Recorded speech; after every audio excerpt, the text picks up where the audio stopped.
นี่ใกล้ช่วงปีใหม่ได้นี่โดยหาครูว่าเขาลาวเด้อโอ้ยบ่บ่าวได้ทันบอกก็บ่าวได้ทันจะไปเขาลาวใช่ปีดิจักแล้วก็อยู่เดือนเลยเนาะไม่ได้เขานอนนะทีเขานอนเล่นมันหนาวโยพุ่นแล้วเพื่อนเจ้พุ่นแล้วเพื่อนแม่พุ่นแล้วปีใหม่เราก็ชวนกินบ่าวเราเลี้ยงน้องกันเรือบ่ได้กับเพิ่นใจดีเนาะใจดีถ้ามีโอกาสพ่อที่น้องสบายดีบ่แซนพอกันตอนค่ำเนาะมื้อนี้โดยมันเป็นหยังมันเป็นหยังบ่บ่ให้บ่ป้าเป็นจังได๋มื้อนี้เมื่อยหลายเมื่อยเป็นจังได๋คือเมื่อยแทบมื้อนี้ลงทานมื้อนี้ลงทานโดยให้ทานบ่ทมหากันแล้วใช่ป่ะบ่เมื่อยน่ะก็เมื่อยอยู่บ่เมื่อยอยู่แต่อดเอาเมื่อยอยู่หักกะเดียวก็เซาเนาะกะเดียวก็เซาพักผ่อนแล้วก็มีแฮงสู่ต่ออีกแม่นนี่บ่ได้จักสอบมื้อนี้น่ะบ่คนเช้าเด้ของหากระทงขางมันแล้วนะบ่ได้แม่นตัวนี้บ่ซะโดยข้อยได้คิดว่าของเจ้าตัวนี้ได้คนเช้านี่บ่เป็นหยังดอกหากระทงขางมื้ออื่นกระทงล้างมันมื้อแรงก็ลงจูนเลยข่อยมีแนวมาต้อนเจ้ามื้อนี้ก็จะได้เด้ออันนี้ปิ้งไก่เซนูเด้อไปผู้ไปเฮือนเจ้าผู้ไปไรยังหิวตรงแต่งนะอันนี้ก็จากเราหอยมีกับขนมได้ขนมบ่บอลี่ยังไงบอลี่ยังไงบ่โดยแล้วทานบ่พัดลมบ่มันหนาวอยู่โอ้อันนี้บ่เตาทานฮักแล้วนั่งถมบ่แล้วอยู่มื้อก็สิเอาขี้กบปกล้างมานี่ครับขี้เลื่อยแล้วก็จูดมื้อจะถมบ่ได้ไล่3 คู่เกินบ่เนาะแม่บ่ได้เลยกระท่านก็เห็นบ่าวเป็นไรบ่อยากมีครอบครัวเองบ่บ่ได้ก็เอาบ่ได้ก็ยาเนาะแม่นมีคนหนึ่งบ่าวก็มีผู้มามักอยู่บ่บ่ได้บ่มีว้าทำงานกับบ่มักเจ้าคือสิฮู้ว่าบ่มีผู้มักจักเลยมันก็อ่านบ่บ่าวน้องก็อยากเล่าให้ฟังก็บ่อยากเล่าได้น้องรักหายมันเป็นได้โอ้ยพวกขี้ม้าแต่กี้แล้วน้องก็วันเป็นสาวสิเรียกฉลองเนาะขี้ม้ามาหาน้องก็ย่านน้องก็ปบไปเอื้อยมาแล้วก็เฮาอันคือผู้ใดที่แบบว่าคันในกรณีว่าเรื่องสิมีครอบมีครัวเฮาก็ต้องเว้าเรื่องเขามาได้สิดูแลเฮาได้บ่เนาะหรือว่าก็เว้าพาเฮาพาเฮ็ดพาสร้างบ่มาหาบ่สิเนาะมันจังได้เนาะบ่แม่นว่าเอามาได้พากันอดอยากอดกินมันก็บ่โอเคเนาะบ่โอเคน้องบ่เอาเบาลี่ถามนี่เอามาให้เจ้าเรียกว่านี่ไกลๆเด้อน้องว่าไ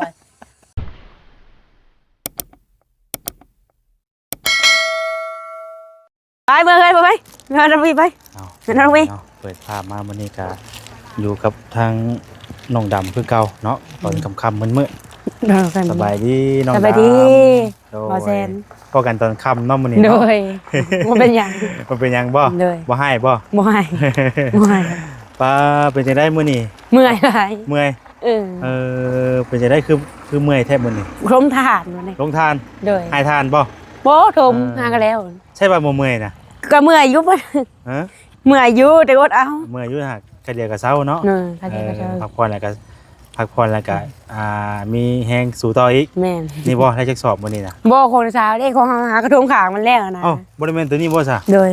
ข่อยได้คิดว่าของเจ้าตัวนี้ได้คนเช้านี่บ่เป็นหยังดอกหากระทงขางมื้ออื่นกระทงล้างมันมื้อแรงก็ลงจูนเลยข่อยมีแนวมาต้อนเจ้ามื้อนี้ก็จะได้เด้ออันนี้ปิ้งไก่เซนูเด้อไปผู้ไปเฮือนเจ้าผู้ไปไรยังหิวตรงแต่งนะอันนี้ก็จากเราหอยมีกับขนมได้ขนมบ่บอลี่ยังไงบอลี่ยังไงบ่โดยแล้วทานบ่พัดลมบ่มันหนาวอยู่โอ้อันนี้บ่เตาทานฮักแล้วนั่งถมบ่แล้วอยู่มื้อก็สิเอาขี้กบปกล้างมานี่ครับขี้เลื่อยแล้วก็จูดมื้อจะถมมืดมื้อบ่มื้อนี้น่ะก็บ่มื้อแล้วก็เฮ็ดไปนี่แหละอันนี้บ่จะเฮ็ดมื้อนี้น่ะมื้อละข้างนะมื้อละข้างคือว่าใช้เวลาจะเติบอยู่เนาะแม่นเฮาบ่ได้เอาอันพดเอาหยังใส่บ่นะบ่ได้เอาพดเอาไม้บ่ได้เอาพดไม้พดหยังใส่บ่น้องบ่เคยน้องมีแต่เอาขี้กบลงแล้วก็เอาขี้เลื่อยปกเครื่องบ่ได้เอาขี้เลื่อยถมเลยแม่นเอาขี้กบอันนี้ขี้กบปกล้างก่อนแล้วมันใหม่ขี้กบมันไปเลยเด้ขี้เลื่อยปกล้างเลยแล้วก็เฮ็ดตามขั้นตอนของมันเนาะแม่นแล้วก็เอาไม้เลี้ยงแล้วก็จูดไม้แล้วเฮาก็ทมอันนี้เอาคิดว่าตัวนั้นได้นะบ่แม่นเฮ็ดแล้วคือสิหายไว้แท้แบบปะคือสิหายไว้มือบ่แล้วมือไอ้มาถ่ายคลิปบ่แล้วจักสิหายวานนี้คือจังว่าเห็นเลี้ยงอยู่บัดตื่นมามื้อนี้ว่าเห็นหายแท้ไว้แท้ว่ะ2-3มื้อก็ขวดได้กัน มือพุ่นเลยใช้มากกัน อันนี้เพิ่นก็ยังบ่ทันแล้วบ่นี่ ยังบ่แล้วนี่ เออ ผู้บ่เตาเลย เนาะ ได้อยู่ดอกพันปลายของเราได้อยู่ดอกพันปลายเตานี่ บ่เป็นพันผู้ โอ้โห อู้ กลัวได้เอ้ย อ๋อโหดดีเนาะแต่ว่าเอาเฮากล้าเอารถนะบ่ได้ก็เนาะ กล้าเลย กล้าเอาเลย เออ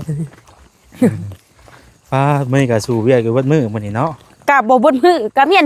ขี้เหงื่อแน่อย่าได้มาดูเมียนแปลแล้วมือก็จุ๊บเพิ่น เมียนขี้เหงื่อนะบ่ โดยเมียนบ่เลย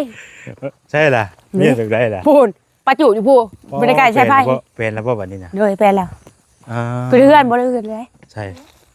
นั่งอยู่เตียงบ่ เบิ่งก่อน นั่งอยู่เตียงนี่บ่มันจะเย็น อยู่นี่ก็ได้ ก็ที่เพื่อนมันก็เป็นอยู่ได้ อยู่นี่ก็ได้ อยู่นี่บ่ โอ้ยเฮือนน่ะดีมันแจ้งเนาะ เอาจ้ะ เป็นเอาเว้ย หมากับถาบกินอยู่เปอร์เซ็นต์ เบิ่งสำรวจเบิ่งก่อนของน้ำมันก็มีไส้อยู่เป็น แม่น เนาะ ใช่คือ โอ้เป็นคักเนาะบัดนี้เนาะ ผู้รอดก็ลากอีก พูน่ะโอ้ยผู้ไปชี้ข่อยพามาแต่ลนดอก แล้วเอาบ่จี้บ่ใครเมียนโยได้บ่ดูแบบว่าท่าน่ะนะ นั่นเด้มันก็เป็นตะเบิ่งบัดนี้เนาะคือก็บ่สิปั่นมื้อนี้ก็มีเวลาปั่น นั่งอยู่นี่แล้วนี่ นั่งนี่บ่มาไว้ก่อนล้างถ้วยล้างบัวมื้อนี้ก็ ใช่น่ะ เลย ใช่ น้ำกันคือนะ นี่บ่เจ้าอันนี้ล่างถ้วยทั้งบวงอยู่นี่บ่ เด้ล้างบนเลย อันเครื่องอยู่เครื่องครัวอยู่นี่เบิดเลย แม่น นึ่งข้าวอยู่นี่บ่เนาะ เลยแม่น บ่ได้ใช้เตา บ่ เฮ็ด ว่า ทานเฮ็ดทานอยู่วัดบ่ใช้เตา บ่มันแตก มันแตกบ่ เลย ระวังเด้อหล่นไฟเจ้าเด้อมันสิตกลงใหม่ขึ้นนี่ บ่เฮากับมอดบัดนี้ มอดบ่ เลย หลังไฟน่ะหลังตอนใด ฮะ ตอนดังตอนใดเด้ โอ้ยดำบ่เช้า ตอนเช้าบ่ เลย หลังแต่ตอนเช้าเนาะนึ่งข้าวตอนเช้านะบ่ได้กันเนาะ ตอนเช้าตอนแรกมื้อดอกก็กินข้าวคำเดียวมันบ่อยากกินหลายน่ะอยู่ผู้เดียวแต่บ่อยากลดทุนบ่แม่นมันกินบ่หลาย ว่าหนึ่งข้าวจะขวยมันจะได้ โอ้ย2ถ้วยมื้อนี้ก็หุงข้าวเจ้าอ้ายเอามาให้แล้ว เป็น เขา ไง บอก แซ่บ กี้ อยู่บ่ แซ่บได้บอกกี้ว่าก็แซ่บเพิ่นว่า ข้าวเจ้ามันข้าวนั่นเนาะ หน่อย ข้าวเจ้าคัดเลือกมาโดยเฉพาะได้ข้าว 100% ได้ หน่อย บ่แม่นว่าข้าวเจ้าหอมมะลิแต่ก็มันเป็นข้าวที่เกรดดีข้าวอยู่ในเซเว่น นี่มาทางพี่ไอ้ ไอ้นายคุณบ่ มาบ่าวเด้บอกกี้เพิ่นขอกินน้ำเฮาแซ่บนะบ่ ข้าวกินยังล่ะ บอกกี้ขอกินข้าวเจ้า เเพิ่นว่าติดตามช่องเจ้าเด้เพิ่นก็บ่าวเซนบ้านหน้าเพิ่นก็นี่ทงมีเพิ่นว่าดังแล้วว่า เห็นบ่ เห็นได้เพิ่น เพิ่นเห็นบ่ เห็นโดย เห็นเจ้าแล้วบ่บัดนี้ เห็นนางได้บ่ บ่ข่อยสิเอามา ตากล้อง ตั้งกล้อง เยี่ยม ฮะ เยี่ยมนี่ โอ้ยข่อยสิเล่นปุ๊บเลยจังหน่อยนี่ ๆอย่ามัน ย่านอยู่บ่เจ้า ย่านอยู่ได้มือเหนียว มื้อนี้ มื้อเดียว หน่อย เอามื้อนี้ก็ขอโทษขออภัยนำหลายๆพี่น้องเนาะมา หน่อย หาน้องดำเพิ่นก็ คำแล้ว อย่าคำแน่เนาะบ่ว่าแล้วว่าเนาะ บ่ว่าได้ มาหาน้องเพิ่นคำแน่มื้อนี้ก็ขออภัยหลายๆก็ทางบอลี่เพิ่นก็เข้ามาเยี่ยมมื้อนี้เนาะ โดย โอ้แต่ว่าตอนนี้เพิ่นออกเมื่อแล้วเนาะ โดย เจ้าเคยเห็นเพิ่นบ่ ก็ฮักคุ้นเพิ่นได้ กำลังคุ้นบ่ เลยจะซื้อเพิ่นมาอะไรเด้มาซอยเรือนี่ก็น้องเชียงค่ำบ่ เพิ่นเคยมาบ่ เพิ่นมาซอยเรือพี่น้องจังซี่แหละพี่น้อง แต่ก่อนบ่ โดยแม่นแล้วเบาเพิ่นผู้เชียร์แล้วบัดนี้แล้วอ่ะซอยเรือแล้วเราน้องเชียงค่ำนั่นแหละ เพิ่นคุยม่วนอยู่บ่กับเจ้า คุยเหมือนได้โอ้เลยเพิ่นบอกบ่เอาบ่น้องก็บ่มักได้ว่าบ่ถึกบ่ก็บ่ว่าบ่ถึกบ่ขนมก็ถึกแล้วว่าเงินก็ถึกแล้วเนาะเขาว่าเนาะน้าก็บ่ได้ให้เพิ่นเนาะ มีหยังแน่เพิ่นให้บ่ได้มี ขนมกับเงิน50บ่าวยังก็เอามาถ่ายทีแรกน้องลืม ถ่ายทีแรก โดย บ่จิต โมนะ บ่คำ โมมามื้อนี้ มีผู้มาอีกบ่ ไผมาหาเจ้า เอามาก่อนอ้าย มาก่อนอาจารย์ลาว อาจารย์ลาวบ่นะชื่อเพิ่นอาจารย์ลาว อาจารย์ลาว น้องลืม เป็นจังได๋ ก็ใครแน่แล้วก็เว้าม่วน เอาม่วนบ่ โอ้เนาะอันนี้บ่น้องดำจะลาวแล้วเบาจิตเบาแซน เดี๋ยวเราไปก็จะมีคนมาหาเจ้าหลายจังได๋ดิ เบาได้มาหาน้องบ่ ว่ากะมามาสิได้นี่มา คือที่ทั้งบ่าวมามื้อนี้น่ะแบบว่าพอดีมีเวียกก็กับอันน้องทองมี น้องมีได้ เพราะว่านี่น่ะบ่าวพาเพิ่นไป เหมือน ไปเบิ่งกันเฮือนนั่นนะเพิ่นว่าคักว่าซั่นเพิ่นจะได้เพิ่นว่าเอ้ยงามได้บ่เว่าเจ้าบ่เหนื่อยเอาเพิ่นว่าตอนเขาไปอยู่เราก็แจ้งว่าหมอน่ะเอากระทงมาพี่ก็จะมันก็ว่าอะไรใจทั่วบริญญาณเฮือนไปใหม่น้องก็บ่าวน้องญาติได้ญาติได้น้องก็ได้บ่าวญาติแบบใดญาติบอกว่าญาติพี่อาจารย์อะไรโยมันเป็นบ่เป็นอาจารย์นั่นบ่ว่าเอ้ยเนาะเห็นได้มื้อเช้าว่าน้องกินน้องไปซื้อของกินบ่เพิ่นเจ้าเห็นเราอยู่ไสมาขายกิโลเด้นี่10,000ก็เอาบ่ว่าพอได้เก้ว่าบ่ได้เขาว่าน้องในกระตุกน้อยๆน่ะโอ้ยเขาว่าเนาะสมควรแล้วเขาว่าแม่นอีหลีบ่น้องเพิ่นแบบอยู่แบบโสดๆแบบบ่เคยมีครอบมีครัวบ่เคยสร้างครอบก็ฉันก็เห็นแล้วเนาะแต่ว่าบ่เคยได้สร้างครอบสร้างครัวเทื่อบ่เนาะแม่บ่ได้เลยก็ฉันก็เห็นบ่าวเป็นอะไรบ่อยากมีครอบครัวเองบ่บ่ได้ก็เอาบ่ได้ก็ยาบ่ได้ก็ยาเนาะแม่นมีผู้หนึ่งบ่าวก็มีผู้มามักอยู่บ่บ่ได้บ่มีว่าทำงานกับบ่มักเจ้าคือสิฮู้ว่าบ่มีผู้มักจักเลยมันก็อ่านบ่บ้าน้องก็อยากเล่าให้ฟังก็บ่อยากเล่าได้น้องรักหายมันเป็นได๋โอ้ยพวกขี้ม้าตะกี้นะน้องก็มันเป็นสาวสิเรียกฉลอกเนาะขี้ม้ามาน้องก็ย่านน้องก็ปบไปเอื้อยมาแล้วก็เฮาคันคือผู้ใดที่แบบว่าคันในกรณีว่าเรื่องสิมีครอบมีครัวเฮาก็ต้องเว้าเรื่องเขามาได้สิดูแลเฮาได้บ่เนาะหรือว่าพาเฮาพาเฮ็ดพาสร้างบ่พาหาบ่สิเนาะมันจังได้เนาะบ่แม่นว่าเอามาได้พากันอดอยากอดกินมันก็บ่โอเคเนาะบ่โอเคน้องบ่เอาเบาลี่ถามนี่เอามาให้เจ้าเรียกว่านี่ไกลๆเด้อน้องว่าแล้วพังน้องก็เอาโทรมาโลดนะน้องเมื่อยอยู่บ่น้องล่ะก็บ่ได้เมื่อยได้ว้าวมันบ่าวเข้ามาหลายๆคนที่ว้าวคุยนำบ่เมื่อยบ่บ่เมื่อยธรรมดาเนาะธรรมดาโอ้ยมีคนปากคนว่าก็ใครแน่บ่าวเอ้ยน้องก็บ่มีคนปากคนเว้านำเลยใครกลัวอยู่เหยียบได้เนาะใครว่าอยู่เนี่ยน้องก็คล้องทางในมื้อนี้อย่ามาบ่น้องก็คิดฮอดเฉยๆจะได้น้องเคยเว้าได้คุยกันแล้วเนาะก็คุยกันน้องก็คนมักปากหลายแม่ว่าเขารำคาญแม่บ่าวน้องกับปากคู่มือเขาว่าปากวัดด้วยผู้รำคาญกับรำคาญแหละบ่มักปากเนาะน้องมันมักปากวักถามได้น้องฮะมักว่าเนาะเบาได้จ้ะเนาะเบาได้จ้ะเบาคือกันบ่ก็ว่าไปสิแหละเว้ากันน้องแบบมักชวนเว้าคุยนำโอ้ยเขาก็ให้ฟังผู้ละคนกันเลยก็เจ้าขี้คร้านคุยได้บ่แม่นน้องมักตากว่าแล้วเรามื้อนี้บ่ได้นึ่งข้าวบ่มื้อนี้โอ้ยก็นึ่งบ่ได้กินนี่แหละมันก็กินบ่หลายว่าเอ้ยผู้เดียวเนาะมีเบาจิตเอาให้ก็ยังบ่ได้ลวกเจ้ากินข้าวจะคาบซั่นน่ะมื้อโอ้ยบ่ถ้าข้าว2คาบบ่คือคาบเดียวมันจะแบบบ่อยากแบบเฮ็ดเวียกไม่เหมือนก็บ่ได้อยากหรือเปล่าก็เฮากินหยังก็กินไปเนาะผู้เดียวแม่นผู้เดียวอยู่ผู้เดียว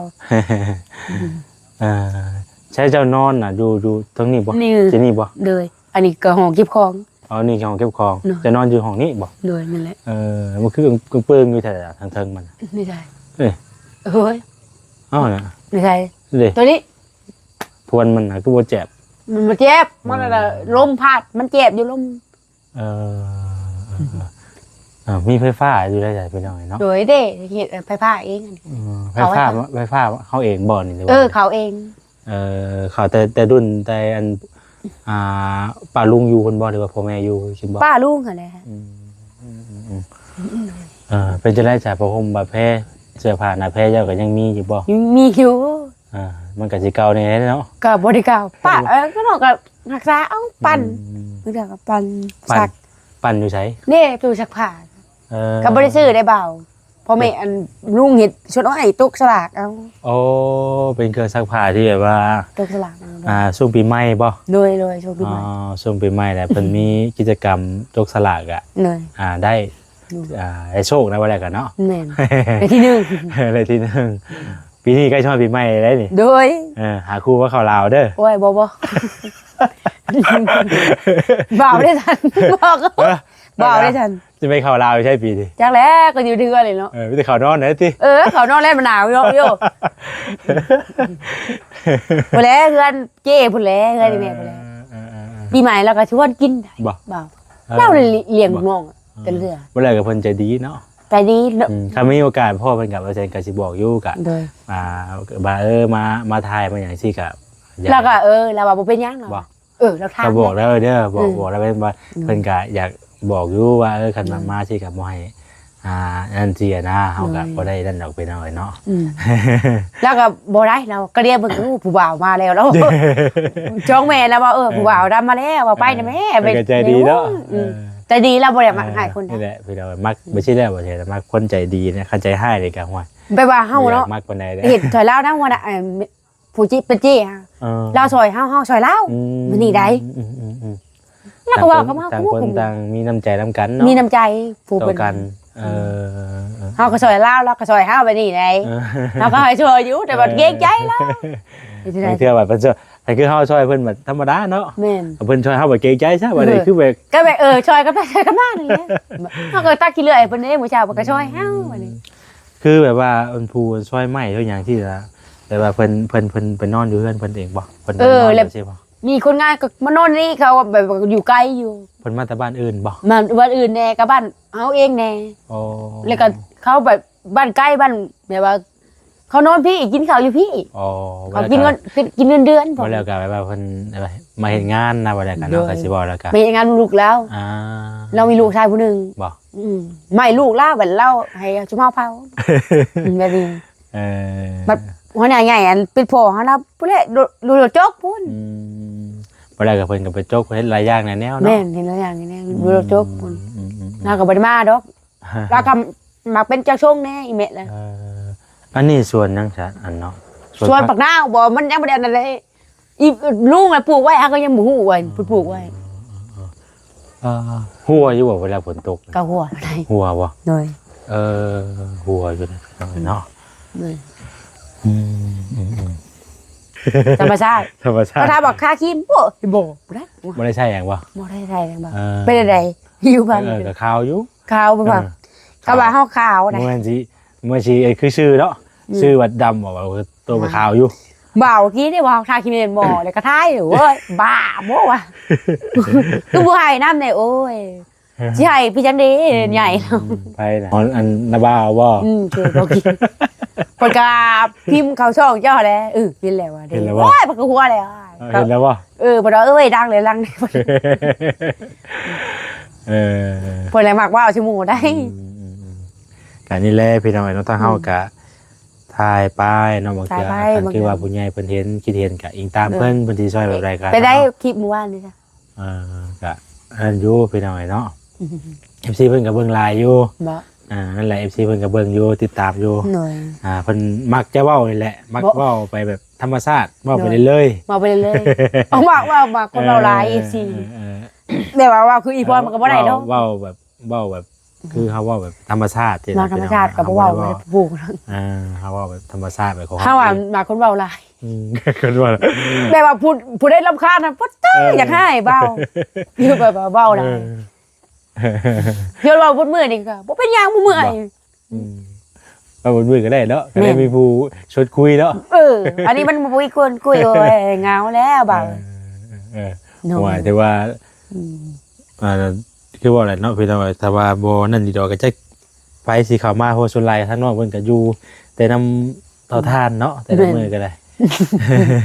ไอ้ผู้มามัวอันนี้แล้วเขาเอาพื้นลงเตาก็ได้มือแล้วก็คือกันแล้วอ่ะสิมาอยู่น้ำเจ้าแล้วเราโดย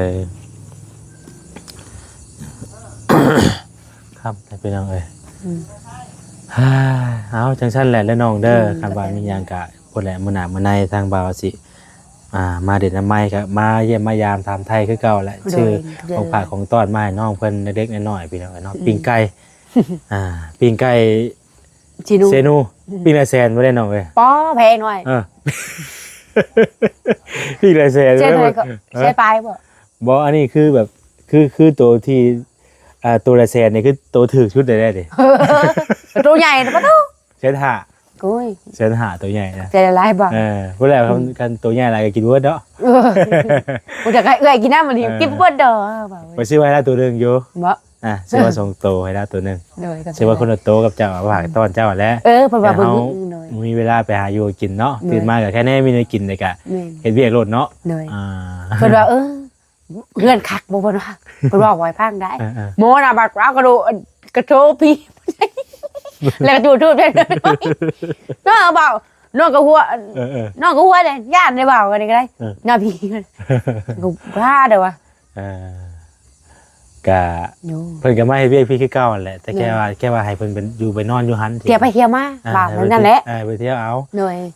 แล้วก็คือเพิ่นก็บ่มีหม่องอยู่เนาะหน่วยมันมีหมู่อยู่ใช่มันไกลพี่น้องกับพี่น้องกันได้เบานะบ่หน่วยน้องกันได้เบาคนใกล้ชิดแบบว่าฮู้จักกันว่าซั่นๆเนาะไปเที่ยวของแม่พี่ขี้อันลูกชายเพิ่นก็ตายแล้วว่านะ